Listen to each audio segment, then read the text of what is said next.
Hi, this is Lucas Paynter. This is my E3 playthrough, part of my E3 playthrough of Silent Hill Downpour.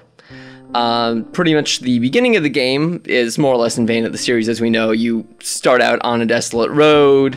It's not so foggy, it's actually a little more damp than we usually get, which is a simple but nice atmospheric change of pace. You go inside a diner, you get to pick up some weapons, which is actually very much in vain of Silent Hill Origins from a few years ago. In fact, this game seems to be very much a piecemeal of some of the good ideas of past entries of the series. But at this portion, you go into the back of the diner where the where the game leads you to. You go into the kitchen and you have a small fire occur, which brings you into the other world. You will run through here. There's nothing hostile just yet, but this is actually meant to build up to one of the chase sequences that were used in last year's Silent Hill Shattered Memories. Pretty much you go through here, you can see, I was glancing back with Murphy a couple of times, the main character. There's no facial animations so far. I'm hoping they actually rectify that just, for when he's being chased. Just because it would greatly lend to the atmosphere if he looks terrified when something's pursuing him. But this is a point where this distortion shows up. And I don't know what it is, the demo doesn't really say. I don't think you're really meant to know at this point. But basically you just want to beeline it down here. This part freaked me out a little bit, and that's saying something, because basically I was running towards the wall and it was pulling back.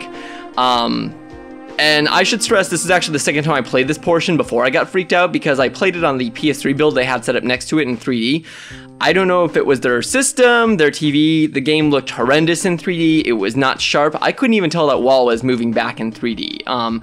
I hope they fix it by the time the game comes out, but I'm probably playing it on the 360 anyway, so in my case it's a moot point. But basically here, these gates will just drop down in the order at which you approach them. You can actually leave this room in any order, it's just the game wants you to frantically run towards the door only to have it close.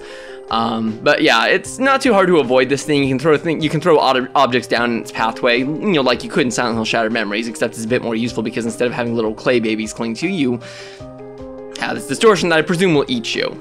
This is the end of the chase sequence and pretty much the end of where I'm playing, but it's more or less a slip and slide. I don't really know if there's any consequences for crashing into anything, or it's just meant to be freaky. But it's different, it's unusual for Silent Hill, and it actually is a very promising start to what I hope will be a very promising game.